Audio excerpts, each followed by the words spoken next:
Charlie O'Donnell from Brooklyn Bridge Ventures. This is a series that we do called New to VC. I'm going to ask Vanessa, who is watching the live stream, if she could just slap me to make sure she can hear me. So let me tell you a quick little bit about what we do here. So I know there's undoubtedly probably some founders in this group, but also maybe founders that have an eye towards being on this side of the table. Some folks who are maybe new to pools of capital or aspire to be, whether you're working with like syndicates or small funds or anything else along those lines. By the way, there are some extra seats and stools along the table here. Feel free to jump in where you can. And so this series is really all about trying to give people a little bit more of an education about this side of the table from the folks that have been doing it for a little while. This particular session is about what it's like, being in, what we're referring to as a downturn, and what it's like in terms of our interactions with companies, and in particular goal setting. So, for example, if you have angel investments or in a portfolio, how are you guiding these companies? And my two guests here are from funds that are writing a little bit larger and later checks. So, these folks are the goal. When you write that first check and they say, hey, in 18 months we're going to raise our Series A or what have you. We're going to find out from them as to how realistic that is these days, and how maybe we should be guiding our portfolio companies. So I'll let them introduce themselves. Unfortunately, Laura from Left Lane couldn't make it because of the weather. Her flight had 3 flights get canceled, so she's stuck remotely. But we'll have her in a future panel. So you want to jump in with an intro about you and your firm? Yeah, I'm Jody Kessler. I'm with 3L Capital. I'm part of the founding team. We've been around for since kind of mid-2017, so I joined right as we were getting started. And we focus, we're multi-stage growth investors, but I'd say where we spend the majority of our time are at the earliest stages of what we think of as like the inflection point in a company's growth cycle. So call it late A to C if I had to pin around to it. We write typically $10 to $30 million checks into companies that have demonstrated product market fit, have compelling unit economics, and companies that are going after large industries that are undergoing a rapid shift to digital. So think healthcare, real estate, consumer, pretty much anything other than like very deep tech, and haven't done any crypto yet. But we invest across sort of like three different verticals. One being enterprise enablement, the second being commerce and commerce infrastructure, and the third being technical services. So across a whole range of end markets that kind of sit within those. My background, I started my career in private equity, but was on the operating side of a firm called Apex Partners, and was focused on that kind of digital transformation. So spent a lot of time with our retail companies that were just starting to build out e-commerce and thinking about how to measure success, what are some of the tools and infrastructure that you need to help grow an omni-channel business. Then I was in business school at Columbia for a couple of years, then was a banker, and then transitioned back over to the investing side in 2016, so over 8 years ago. Thanks for coming. Thank you for having me. Amazing. Charlie, thank you for having us. I'm excited to be here. My name is Niko. I'm a partner at General Catalyst. GCs in the mission of investing in positive and powerful change that endures. I'm newer to New York. I've been going back and forth between New York and San Francisco every month over the last year and a half. And it's exciting to see so many people get up early and be here. In San Francisco, this would never happen. I like to have many people at like 8:30 a.m. I mean, we have Snow day. 10 minutes late.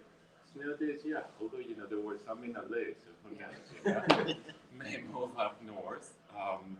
So we're a multi-stage VC firm. We write checks that range from $250,000 all the way to $200 million. By deal count, we're a seed stage firm. We lead 40 to 50 seed rounds every year. We also lead or hold the 10 to 12 Series A rounds every year. The last year, we're pretty much on track with both of these, and this year so far it looks good. In terms of growth rounds, we invest in 7 to 25 growth rounds a year, depending on the weather growth forecasts. So last year, we missed that badly. As far as I'm concerned, I'm pretty much obsessed with investing in technical young founders who are building products for themselves right now. Over the last 13 years as a career VC, I have to admit it, I've done a little bit of everything, like consumer, healthcare, enterprise, avoided enterprise infrastructure, done some crypto, looked pretty good a couple of years ago. Still looks, promising, for those who are believers. And now, oh my God, AI is the next new thing. So yes, I read on some news that there is a recession, but when I see the excitement in my email on the faces of founders and the valuations, that we're being asked to keep, I don't know about what recession, we're all going to talk about today. So let me ask you both. Every time you see a VC these days, everyone is going to say, like, we're open for business, we're still doing deals, all of that sort of stuff. So I'm going to ask this question in a different way. Clearly, pace has changed from maybe 12 to 18 months ago, depending on the sort of when you count the peak.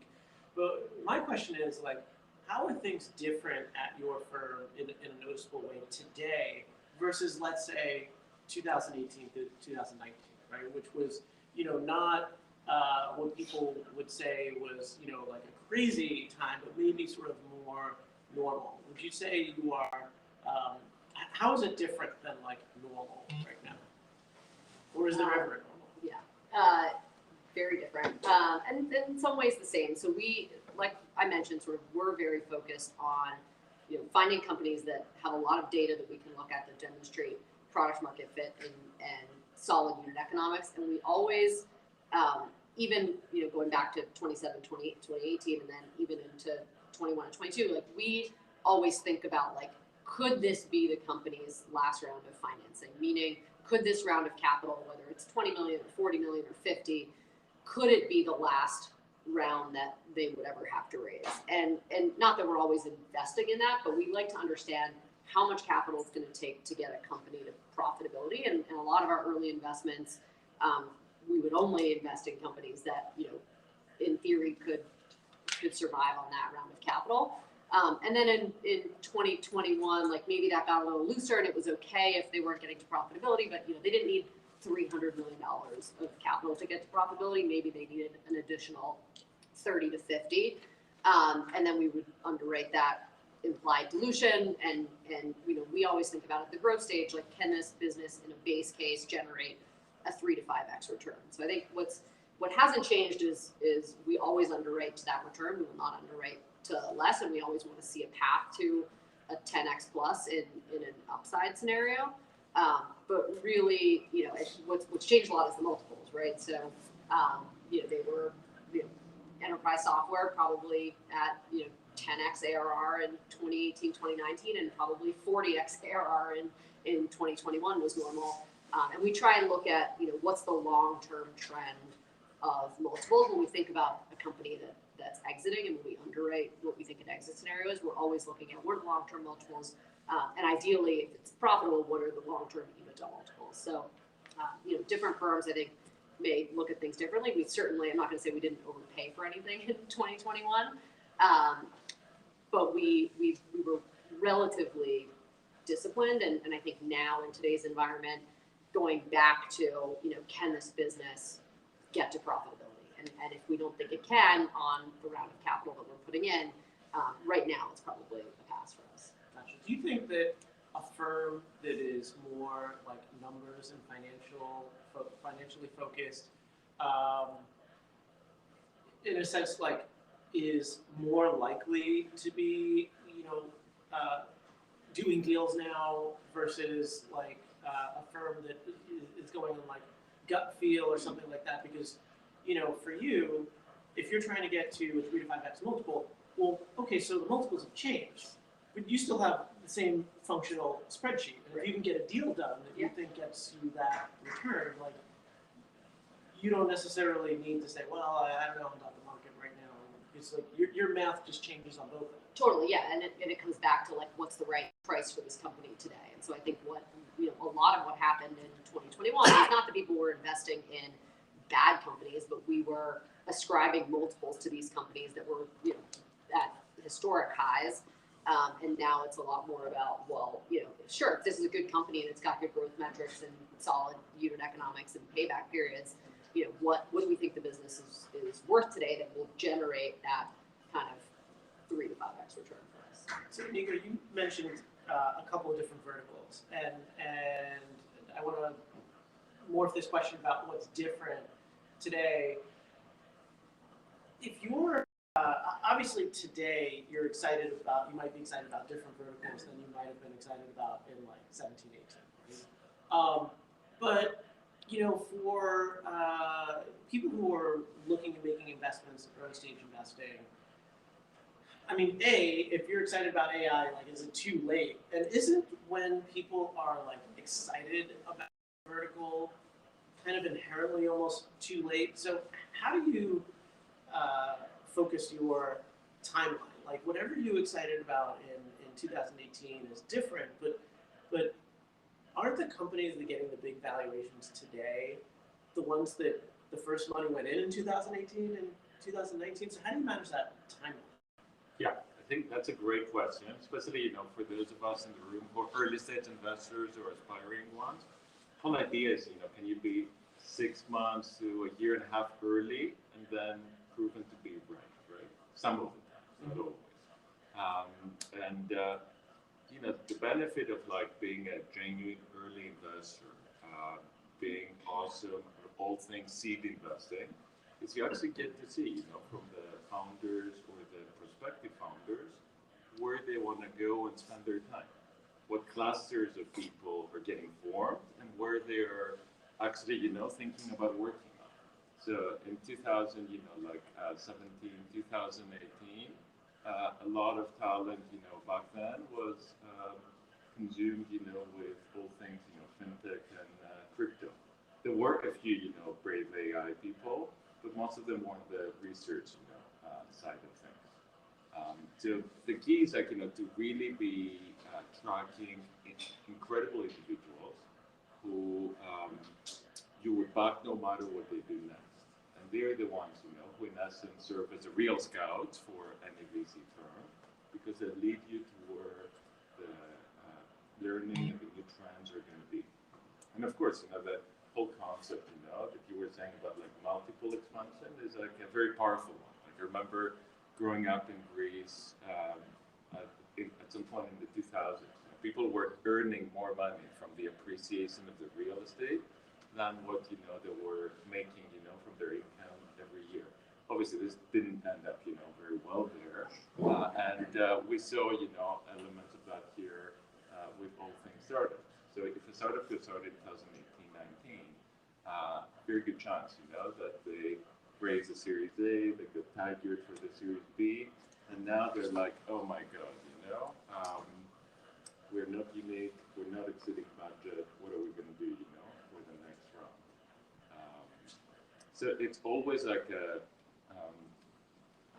thing, on the back of the founders to understand where the puck is going, try to reposition the company, 6 months early, and not be like the Web3 companies now that are hitting us up as AI generative. Like, this is happening like every single day. So ideally, you should have done that maybe, in mid-December when ChatGPT came out.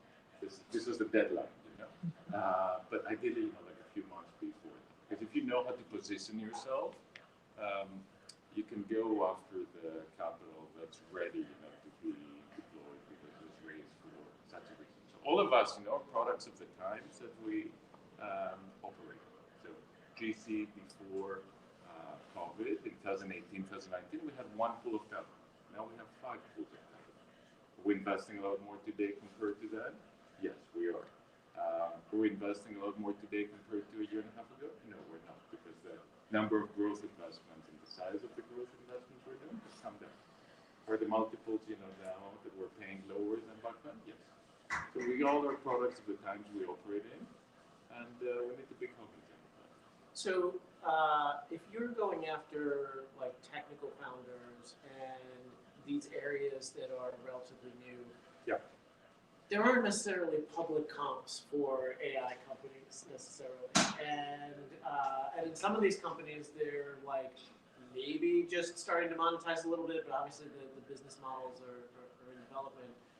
Compared to a firm that is looking at multiples and revenue and all that sort of stuff, when you are looking at sort of seed to Series A, what are the types of things for more technically based founders that you look at as milestones? People who are building infrastructure for platforms to come and areas to come, and you're sort of thinking about like you're in the first inning of how a market's going to develop, and you don't necessarily perhaps have the same kind of metrics that you're looking at for a Series A. Yeah, so this is a great question, right? So we want to see, is this unique? Like, is this a team that's doing something that we haven't heard? Is this a team that everybody would love to see them be part of a larger startup or company?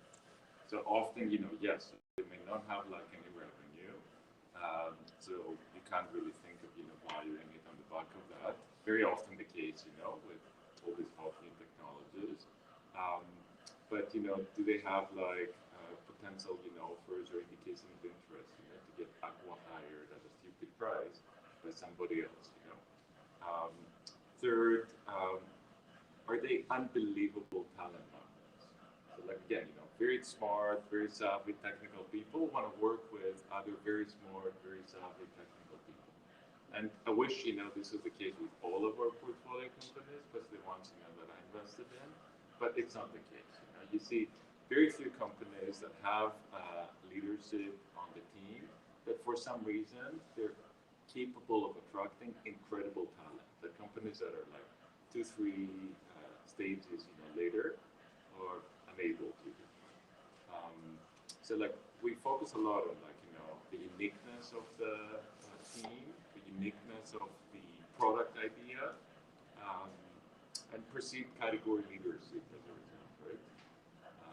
And if we think that these all are looking promising, we would try to make it. Obviously, we're not unique again, in this market. Probably there are going to be others who are going to be as excited. So there is an unspoken rule, for evaluations, so because if a founder says we want to raise $15 million and they know that basic firms want to own 15 to 20% of the Series A stage, boom, all of us can do that back of the envelope math, and that's more or less where the valuation is going to be. If they have somebody who's willing to do that, and more or less everybody else will follow with a little bit of difference. Let me ask a follow-up to that. So as somebody running a small fund, Brooklyn Bridge is about a $15 million fund. If somebody came in to me and described what you just said as the goals for getting Series A, yeah. Personally, I would struggle a little bit with that because it's like, hey, listen, we got a great team. It's a new area. We're attracting people left and right. But we're not going to have revenues, and we're doing something in the first inning of an area that's going to take a while. Like, if I don't have enough cash in my fund to necessarily fund them for maybe 3 years, or who knows how long it might do for the technology to really develop, and 3 pivots later, and then they find something out, I'm going to struggle with that as a plan. Do you find that those types of deals that you do the Series A have either, maybe it's you or another similar larger firm that does smaller seeds, some deep pockets around the table, like for more technical stuff that at least have the ability to, extend the company's runway? Yeah, so very good point. So often in enterprise, you get to see, founders who are seasoned, they're repeat founders, or they're like 3 people who've been working together as engineers at let's say OpenAI today. And those individuals, don't have a lot of team risk because they've worked together before, and they're capable from day one to raise a $6 million seed. And this would happen, from one firm, from two, from a few solid GPs and some super angels, and it goes like that. This is like back to the 2020, Right. In certain universe. In certain areas. This is only happening in 10% of the areas. For everything else, you're absolutely right. Gravity applies for everything. So if you're not an AI or you're not a notable founder, tough luck. So you either got to have product market fit for the Series A, or do something truly unique, whatever that is. Because every other sector, that was getting funded left and right at the Series A in 2021, tech enables it. Okay, we all learn our lesson, that multiples shouldn't have been, the tech multiples that a lot of us were giving back then. Anything frontier tech that's very capital intensive, unless you're in defense right now, probably that's hard. Later. So Jody, to go back to the point earlier that you talked about, can this company become, self-sustaining? I'm just curious about the time frame for, okay, so it's the beginning of the year, we're setting our budget, right? And I don't know if you're telling your current companies, don't expect another round right now. All of you have to get to break even. I actually wrote a post yesterday because I came off of a board meeting a couple weeks ago where I was concerned that our break even plan was just not interesting enough. That God forbid we missed it, that we would wind up as a flat to moderate growth company that sure had taken 36 months between fundraising rounds, but at some point we have to excite somebody for the next round. So I'm curious, at the beginning of your budget when you first raised, do you tell companies hey, try to go for a little bit, and then if you're not growing at your numbers, then you cut? How do you balance that?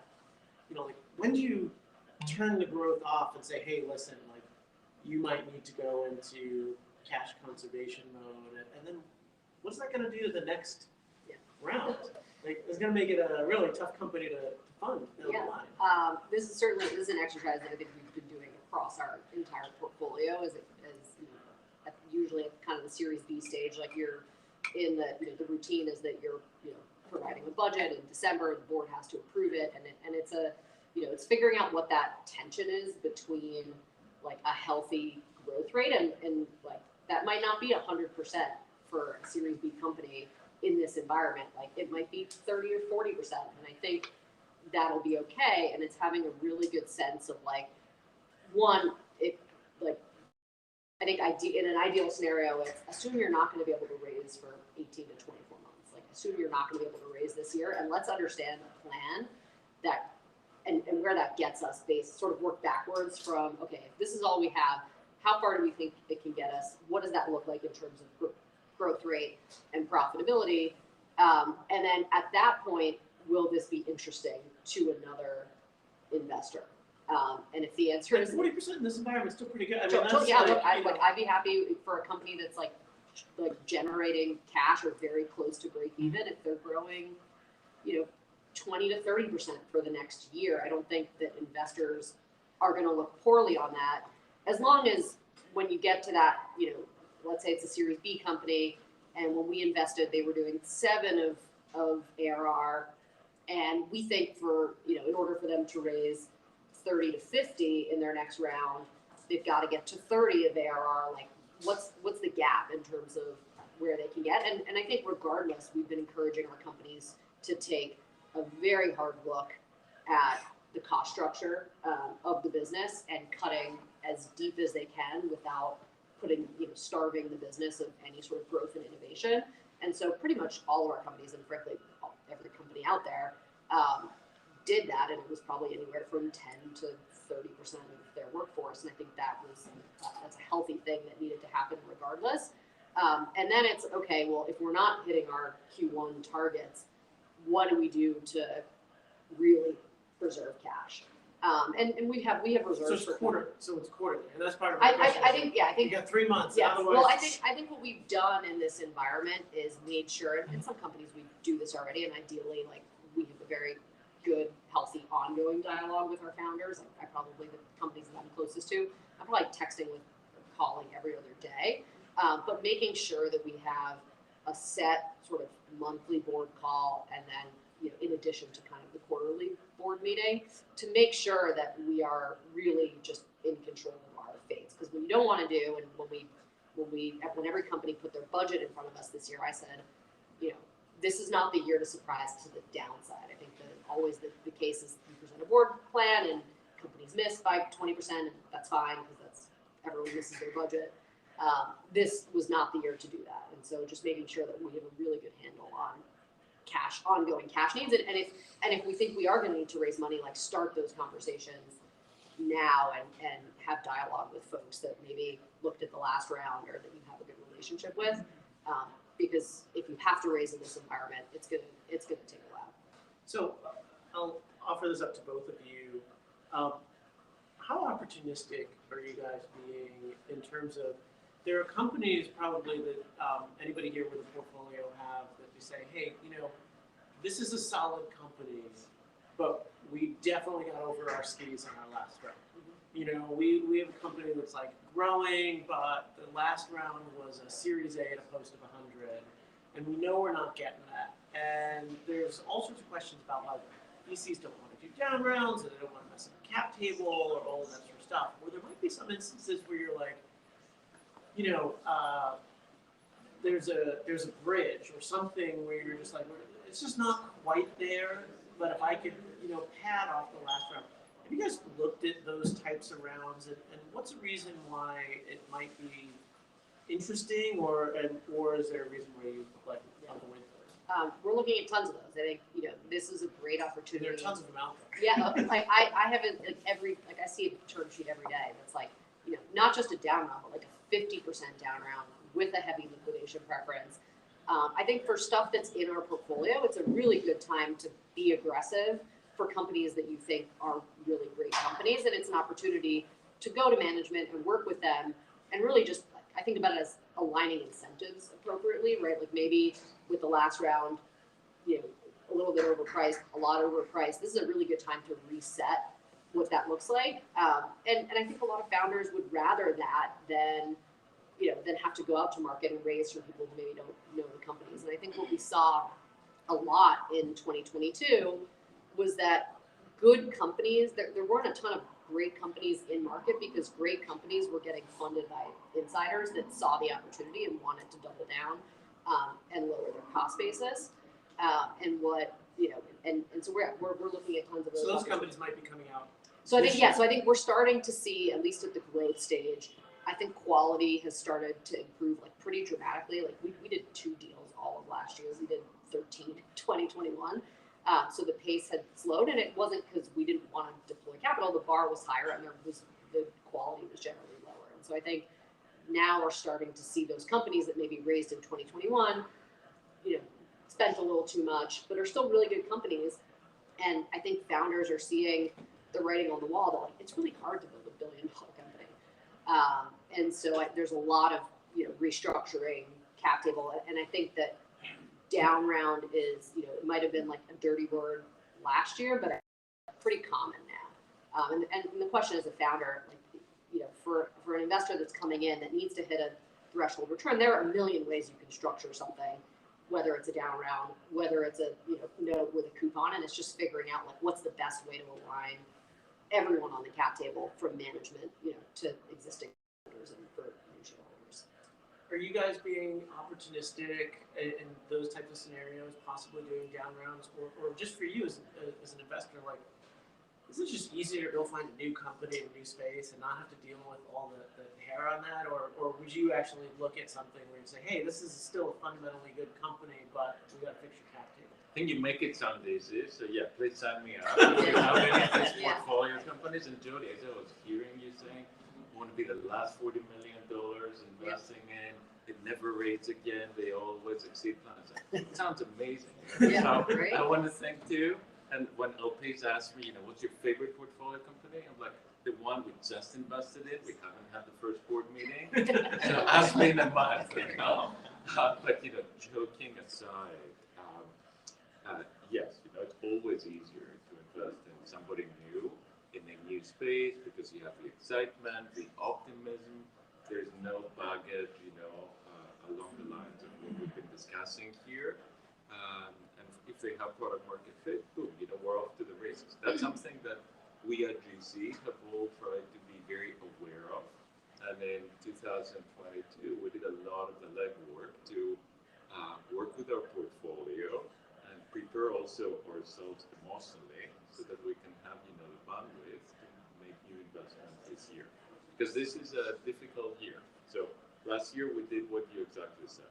In our portfolio companies, a few of them we participated and put in significant more capital. Everybody else, the whole idea was, can we get another year of runway? The price didn't matter, who invested in, we were, okay with, and it was all about extending time. Now, it may be a little bit, too late to do that unless, the company is showing, good signs of life, and or, they're entering, the AI, era. So this is a very interesting time now because we're going to start seeing a number of companies across, everyone's portfolio start, reaching the point of having to do Elon Musk scale layoffs. And it's like having to do that. I'm not saying Elon Musk style layoffs, but Elon Musk scale layoffs. Okay? And what happened in 2022, if you go to layoffs.fyi, you'll see most companies, they basically did decorative, they let go 5 to 10% of the headcount. And frankly, every single company should do that every year because there are always a number of low performers. But for the class of them that didn't raise capital in 2021, they were the lucky ones who raised the capital in the second half of 2020. Now it's been 2.5 years without raising capital. So again, if they're not exceeding plan or doing something unique or both, we're going to start seeing more and more companies doing layoffs in the range of like 30 to 60%. Also, for any of us who has an early stage portfolio, there's a very good chance between now and the end of next year, 50 to 60% of these companies to go under or for us to get diluted. For all the reasons that we discussed here. Okay, on that happy note, Yeah. Actually, you brought up something about like preparing yourself emotionally, and I want to touch on that for a moment. A lot of your time is spent obviously like in boards and looking through the company's finances, but also some of it is just in these one-on-one conversations with founders. And you probably had to have a lot of difficult conversations with founders, and some of the founders have been there before, and this isn't their first rodeo, and they've kind of gone through this. But how would you tell someone who is a relatively new investor what their role is to related to like the emotional state of the founder and your like support of them? I mean, are you pinging people and just saying, hey, how are you? Like, what's the emotional part of this with your founder relationships? I think it's always important to ask any of your founders, how are you feeling today? Just start with that particular question, and this could open the door to whatever is going on in their head. Be also aware of what's going on with their family situation, especially during the COVID years. If you had 2 little ones and you had to work from home, it was a disaster for a ton of them. I think our job is more than anything as investors to be genuine listeners and good problem solvers. Because no good news is good enough and no bad news is bad enough. Like we should always be aware of that.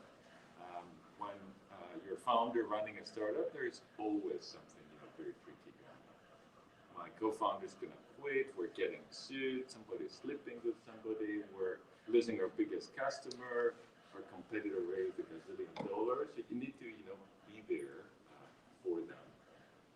When you're young here on your career, you may be likable, you may have good chemistry with the founder, but you don't have the credibility.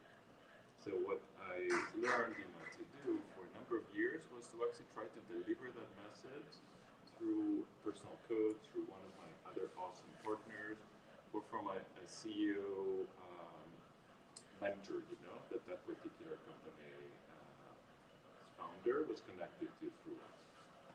So that's something I learned, that sometimes it's better to have somebody else, who has the credibility, delivering, the message that you would want, to see. I want to jump into 2 more questions before we take an audience Q&A, and I really appreciate the time you guys are spending with us this morning. Jody, when you are talking to your portfolio companies about team and headcount and layoffs and all of that sort of stuff, what are you basically telling the founder to optimize for today? Is it just, because there are probably some companies where you could cut the tech team and, just keep the thing barely running and just totally focus on sales and marketing. That's going to catch up to you at a certain point. And it's definitely going to maybe make an acquisition less valuable because you're getting less teams. So, how do you describe to your founders, who should stay, who should go, what quality level, what is that conversation like? Yeah, I think, to Niko's point, one, just listening to them and understanding what the needs are of the business. And I think I'm not going to tell a founder that I know their team and their org and their business better than they do. They know how to run their businesses. And we can have a conversation around, and we've had it where companies we can cut this much, it'll extend our runway by this. If we have to, we can cut back further, but it's really going to start to destroy the innovation that we're investing in. And oftentimes that's, engineering, product and design. And so the question is how much do you want to cut there? And how quickly can you do it? I think the best founders or the best portfolio companies in our portfolio are actually the ones that have really strong finance teams that can help make those decisions and figure out what's the impact of not just cutting these people from an innovation standpoint, but really understanding the levers. Because if you cut all your salespeople, you're obviously not going to grow. If you cut all your product people, and so I think it's a balance is the answer. So I don't know the perfect answer for it, but I think just lending an ear, connecting them with another founder in our portfolio or in our network. But it's a hard decision, because I think a lot of companies are facing these tough decisions, and no one wants to just go into complete starvation mode where you're kicking off cash, but maybe your product then is going to be terrible and your retention is going to be bad because of that. So I think last resort, I think you've got to trim everywhere, and it's figuring out what's the bare minimum to be able to sustain and continue to innovate while providing a really good customer experience for whoever my customers are.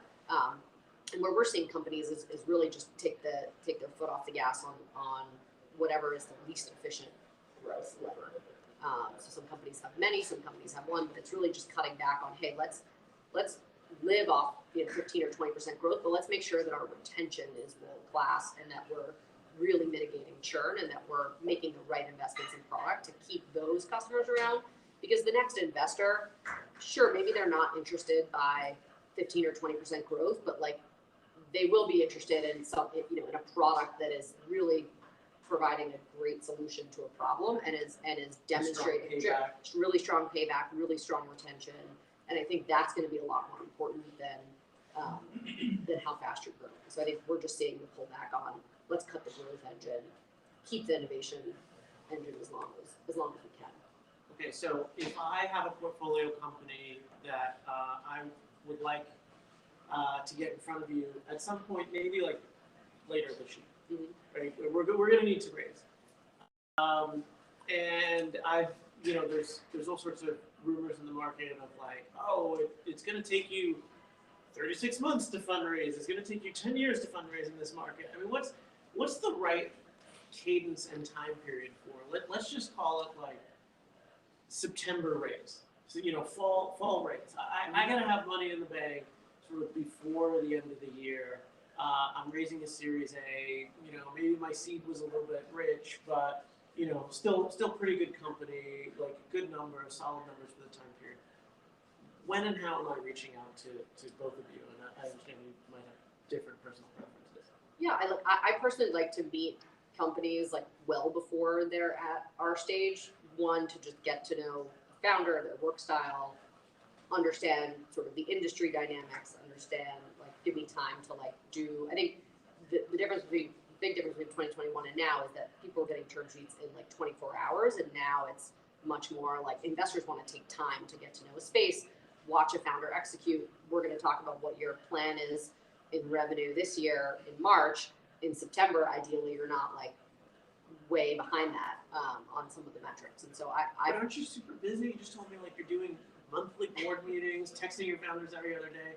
VCs feel busier now than they've ever been working with their companies.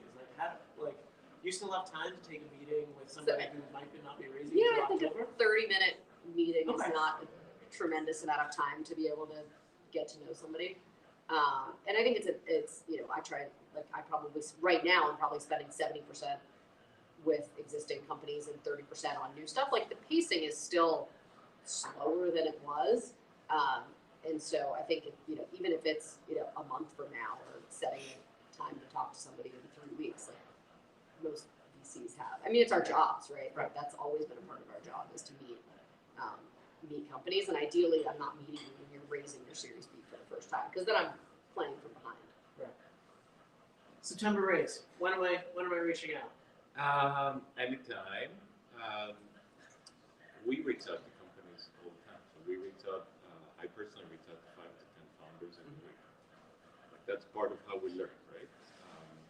And as I said, we did the legwork last year to make sure we have the time now that the market is less competitive in a lot of areas to make investments. So fundraising is a full-time job for the founder, CEO. So they should allocate a couple of months, to have a successful fundraise, and they shouldn't be half-assing it and doing, 50% of the time fundraising, 50% running the company. So they should make sure they have the internal structure so that the company keeps growing, the numbers are looking better as they are hitting pavement, talking to VCs.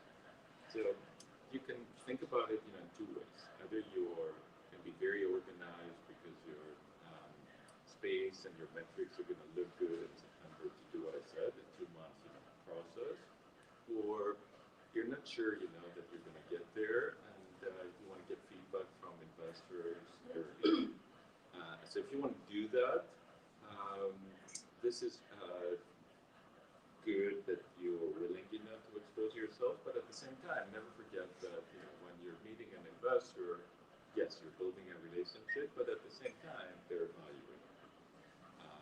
So in that sense, whatever, you say, if you go and hit them up 3 months later or 6 months later, they're going to be, okay, he or she said that to me back then. Were they now?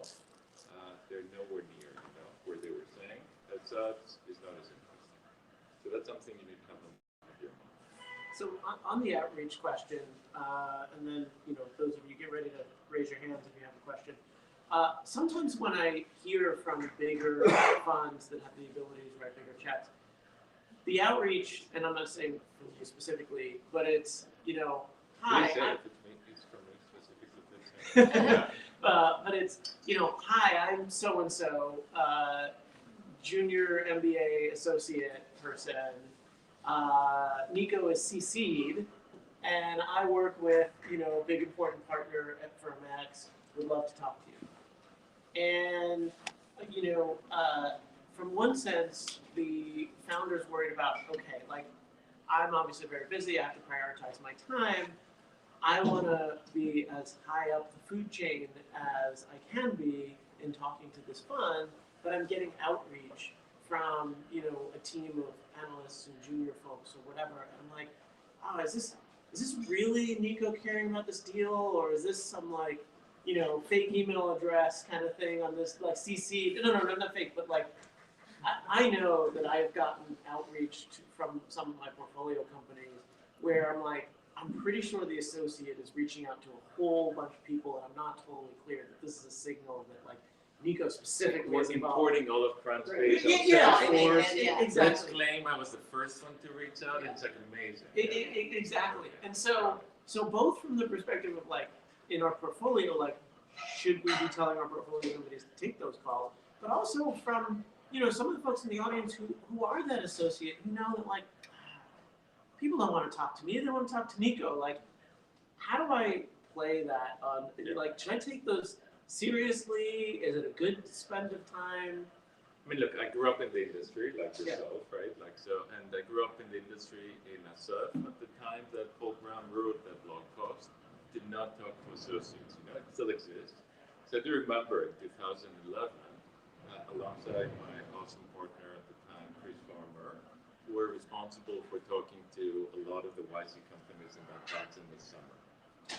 And I called him off half of the class, and I was writing, almost like ChatGPT level outreach emails with like, flying dolphins, red balloons, just to grab the attention of the founders.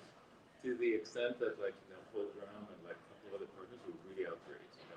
Who is this GC guy we've never heard of that he's wasting the time of the founders? And some founders fell for it, and we met them, and they had positive impressions, and they wrote good things about us in good faith. Some others, I'll never forget. Somebody called me and was like, "You're an associate. YC partners told me not to talk to you. You can't make a decision. Why should I waste my time?" Which is the essence, of your question. And I always try to answer that question with honesty. I was like, yeah, you're right. I can't, make a decision. I'm not going to be sitting on your board. I cannot own, this, lead investment opportunity. But isn't better to have like a champion in firm? And by the way, I've only met, all the companies in your space over the last, few months, and I've been studying your space over the last few months. And you can ask me questions as well. Some people, appreciated that and took the meeting. Some others okay, introduced me to at the time, Man, Joel, all the other amazing story partners, or sorry, I'm not going to talk to you. That's actually a really good spin. Is that you got to assume that associate's been talking to everybody, and that you might take that opportunity and figure out what can I learn from the person who's talking to.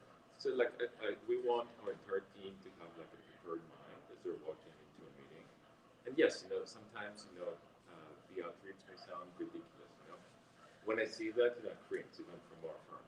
One of my teammates reached out to somebody and said, "I'm leading gaming at John Carlos," and that person joined like 2 months ago. And I was like, "Wait, this is a little bit too far to say to you, to do that." But again, if you only spend time focusing on a very specific sector, and you have the intellectual horsepower, inevitably, like 100 meetings later, you're going to be pretty smart. That's the best thing about VC. Like for any of you who wants to join VC, in 6 months, you can be as much of an expert in a new space as somebody who's been in the industry for many, many years. Why is that? Because as a newcomer, you have the time and the luxury of time to do this 100% of your time. Whereas, Jody said, 3 of us here, 1/3 of our time is new stuff, 1/3 of our time is portfolio stuff, 1/3 of our time is firm stuff. So, yeah. A third of my time is definitely not firm stuff. That's because I'm a solo GP. So that's just me talking to myself. That's good. Let's take a handful of questions, and we'll just go left to right here. So, anybody have questions? 1, 2, 3, 4, 5. Those will be our questions. Okay. When you're a generalist investing in like multiple industries, or let's say in 3 or 4 industries, how do you keep up technically with what's going on? Is it Twitter? Is it blog posts? Is it talking to people? I mean, ChatGPT, right? Yeah, right. Right research programs. you know, are there certain standard sources, or is it people, or reading journal articles, or talking to professors? I mean, where do you find these sources of information? I think all of the above, I think is the answer. So, you know, when you're thinking about an exciting theme, and we, you know, we're all pretty generalist. We tend to focus our junior folks maybe on like one or two spaces, and so I'll meet with my associate and say, hey, like let's look at, you know, this specific like subsector of e-commerce or e-commerce infrastructure, and let's go deep on it and understand what the main trends are, and then where you're getting your sources from. Like one, like, you know, you can read public company transcripts. A lot of time earnings calls have really good indicators of where companies are investing or what's important to them.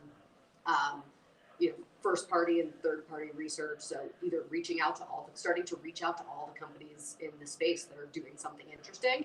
And over time, you start to develop a point of view on like what makes this company interesting and not this company, or why is this company doing something defensible, and understanding like, you know, what the winning sort of product is going to look like in a category.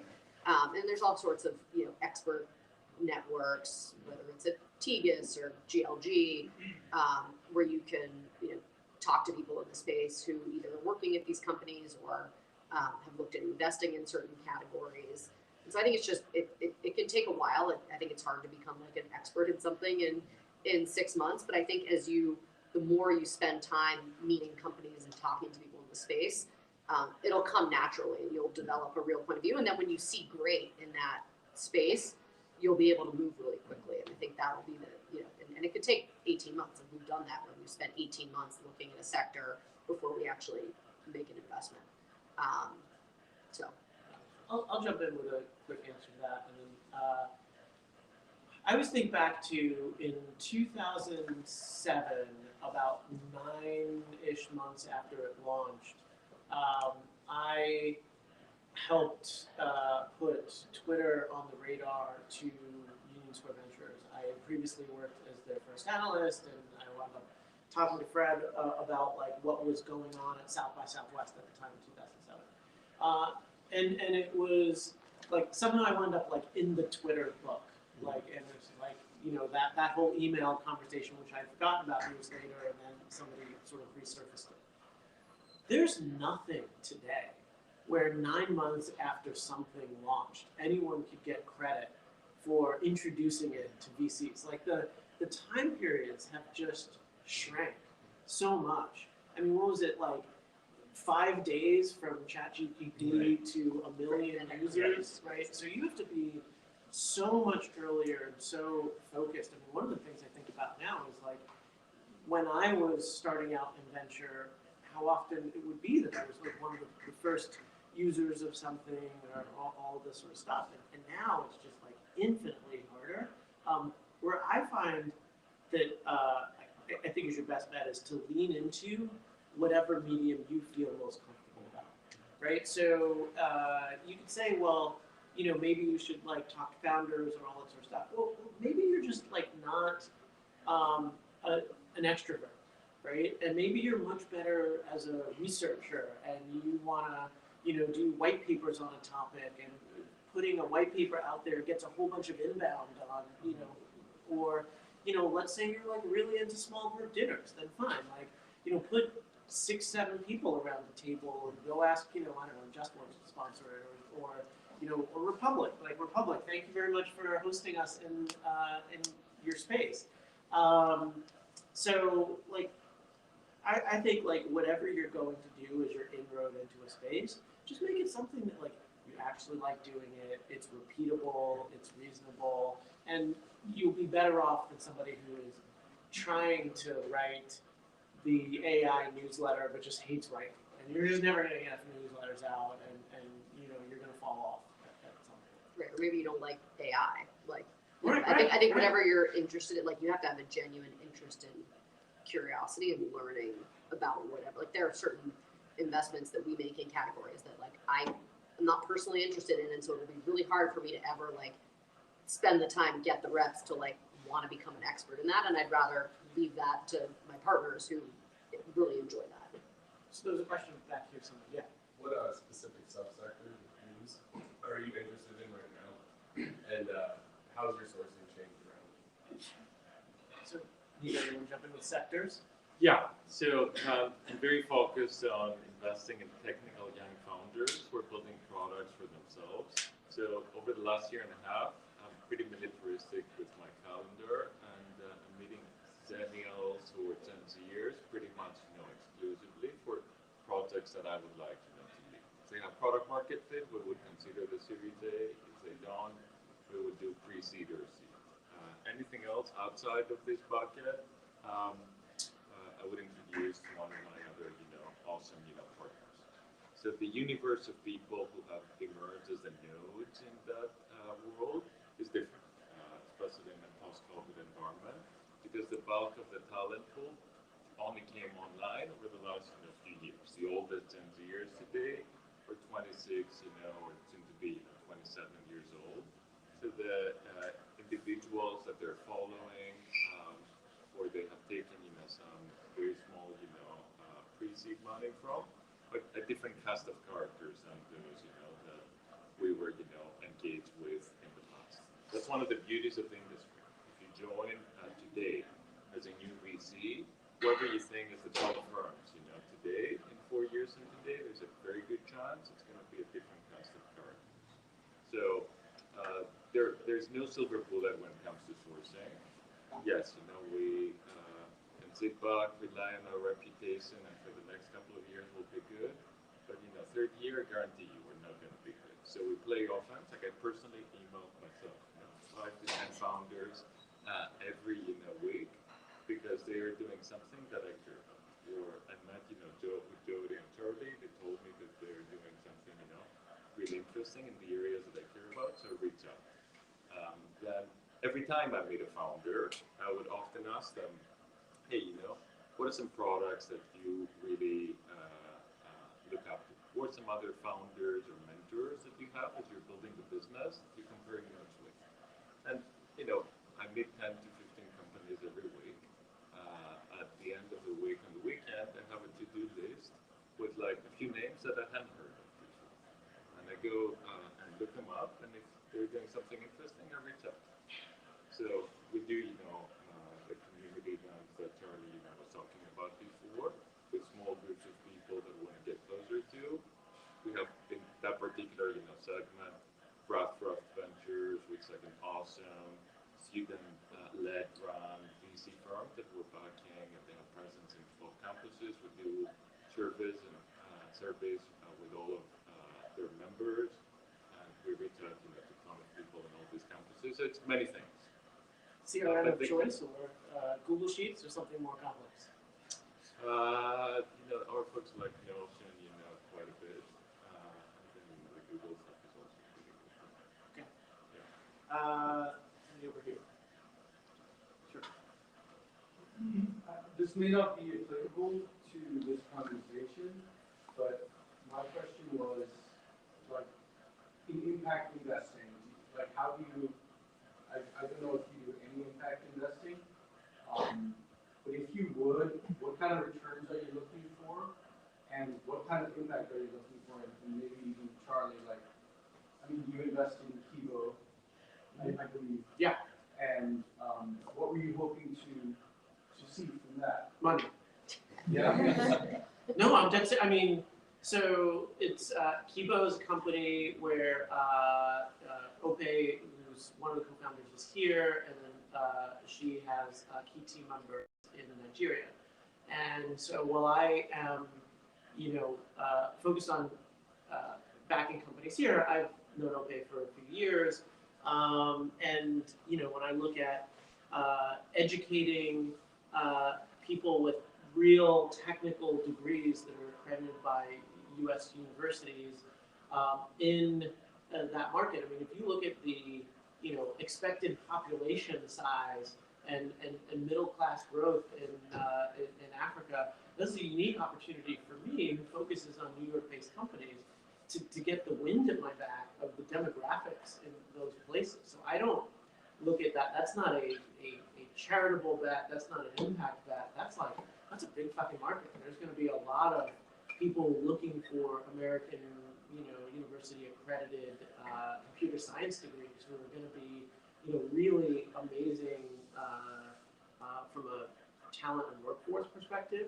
So, yeah, I do like it when my portfolio companies leave the world a better place than they found it, but that does not make up for any decrease in ability to generate capital. And I think we're all, have a fiduciary responsibility to make sure we're maximizing returns. I find that too often there are models that just aren't great business models where people use the ESG and impact as a crutch. Where, look, the best impact that you can make is one where the company works and gets really big, right? And yeah, it has a mission and values and all of that sort of stuff, but it's not a reason to sort of prop up, business models that don't work. On the flip side, there's a whole bunch of stuff that I think shouldn't be a profit-seeking model. I think there should be way more co-ops out there. A lot of the sort of tech-enabled marketplaces of how do I book a cleaning person or whatever. That should probably be owned by the members. It's not so sure. It's not clear to me that anybody should be taking an economic cut there. So if you're going to be for profit, you got to be a really good business and make a fuck ton of cash. And then if you can't do that, maybe you should just be cooperatively owned or nonprofit. That's my. Being in the blockchain, right? Yeah, man, building the blockchain. Exactly. I think there's two more. Yeah. Hi, I'm Jason. Thank you for sharing your valuable experience. I have my startup in hydrogen fuel cell power generators. Yeah, it can replace the diesel and gasoline generators. Yeah, it uses hydrogen to generate electricity for home backup power and for other usage. Do you have any on you? Art? Do you have any on you? Oh yeah, I have. Oh, no. I have my part-time. Okay. Yeah. So I have a question. I'm the founder of the company. I have a question that how, for example, to distribute the founder's time. For example, 30% for team recruiting, 30% time for fundraising, maybe the other time for daily management. So how do you balance for the founder? I think your job as a CEO is to set the vision, recruit, Yeah. and fundraise. And that's really what you should be doing at all times. If you have a strength and you think of yourself as a product person, maybe great. If you have a strength in sales, maybe that's where you do not.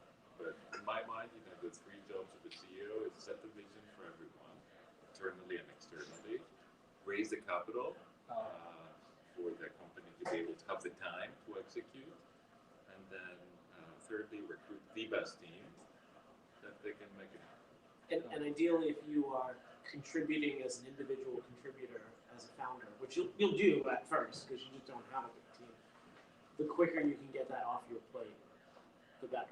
Even if there are folks that just aren't as good as you day one at doing certain things, you can't continue to be, writing code 3 years into the company or even selling. I mean, that's a big thing for getting the next round of investment, right? If somebody, there are probably some really good companies that have founder-led sales, but if, Jody's going to come in and put 10, 20 million bucks into a company, you need to see somebody else can sell. Yeah, I think we invest, we like to think about it in the series, A, B is a really unique kind of moment in time for a company because it's oftentimes where you go from being a founder-operated company into a founder-led company. And if you can't make that transition into being a founder-led business by bringing the right people around you, I think you're going to have trouble, one, scaling, and then two, raising that money in the future. So try to make a few friends with founders that are 1-2 years ahead of you. Just ask them, how do you spend your time? Or when did you make the transition from the bottleneck or the sole operator for, let's say, sales to the other? Thank you. Last question, and I'll let these guys get back to their So meetings and emails. yeah, I wanted to ask so Jody, you said you came from PE background and like traditional financial background like banking. So those people tend to be like very disciplined. So like I guess in like frothy environments, like when they take that discipline, so like if you see it's kind of hard to win deals, you might want to do like 10x ARR, and then you have people lining up to give them 40x. So like, how do you win deals in those scenarios? And like when Niko was saying how like when you're younger and maybe your entire firm is like young partners and you don't have a network, maybe credibility as like other VCs. So how do you convince the entrepreneur to take their money? Yeah, I think in 2021, I think you had to be okay with missing deals that maybe you really wanted to do because you just couldn't underwrite them appropriately. And I had many conversations and had submitted verbal term sheets to founders, and they were like, I would like to work with you, but like we have a term sheet at 3x the price, and you kind of have to be okay to let that go. And I think we try and differentiate ourselves, and it's hard to in those moments convince a founder like, hey, like here's why you want to go with like X, Y, and Z. And I think it was a little bit more challenging. I think in today's environment, I think a lot of founders that maybe raised a lot of money from big names at high prices that were kind of tourists in the growth market that are now retreating and aren't going to be around to put more capital in. I think those founders are realizing why that maybe wasn't the best partner for them. And a lot of them came back to us and said, hey, like, or hey, we, I know we didn't do this deal. We took money from Tiger or whoever. Now we need to raise more money, and they're not going to put more money in because they're out of the market or not really putting a lot of capital to work. And so we're going to like totally restructure the cap table. So I think those, there'll always be an opportunity potentially to invest at a later date, but you have to be, if you've got a sort of framework and you have to hit a return threshold, you have to be okay that you're not going to get every single deal. Because if you can't make that underwriting work, it's just going to be a tough sell internally, and you have to be okay with that. So we missed out on a lot of stuff, and some of it maybe were bad misses, some of them are good misses, and hopefully more good than bad. But I think that's just a function of kind of where we sit in the market. Right. And did you like convince them to like actually like have you ever won any deals where like they were getting like the 3x valuations? Yeah, I think it's finding the right, like finding the right founder that values what you're going to bring to the table and being able to demonstrate why you're different. I think thinking a lot about from a founder's perspective, is this investor going to be here to put more money in if things aren't going so well? Like that's maybe something that was overlooked in 2021 that now is proving to be very important, right? You have a lot of companies that need a little bit more runway, and you want to make sure that you have, if not your lead partner, some other group around the table that can, continue to put money in and then find other ways to add value. And ultimately, like, it's got to be somebody you want to work with. And ultimately, like, this is a people business, and you can take money at very high prices. And some founders don't want to hear from their investor. They want to take the capital and they can run, and some investors really love that. I like working with the founders in my portfolio, and I like having a dialogue with them. And those relationships were built over long periods of time. And so when we came to do the deal, it was very much like, we know we want to work with you. Let's talk about what price, what structure makes sense to get the deal done. And as long as that's within a range that gets me to the outcome that I want, then I think that should matter more to founders. Doesn't always, but I think you have to be okay with that. Thank you guys. The only for your thing I time. would add to that is like if you lose the opportunity to invest in a specific round, if it's a generational company, it doesn't matter. Try to get in 1, 2, 3 years later. Yeah, you can always like there are always, if you can build a good relationship, there always could be an opportunity. Hey, like we really like to get to know you. Like, can we put another 10 million, or can we get some secondary? Like these things come back, and I think what's more important is that even if you don't do the deal, if you really feel good about what the company is doing, that you just keep that relationship going over time. Yeah. On that note, we will wrap up. I really appreciate Jody and Niko spending as much time with us as they did. Thank you all for coming, and we'll let you know when we do the next one of these. So enjoy your day. Thank you.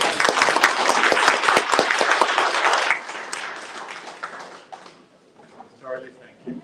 Yeah, thank you. That's great. Yeah. Hi. Hi, what are you guys on? Undergrad?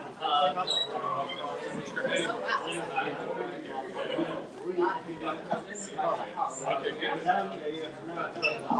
good.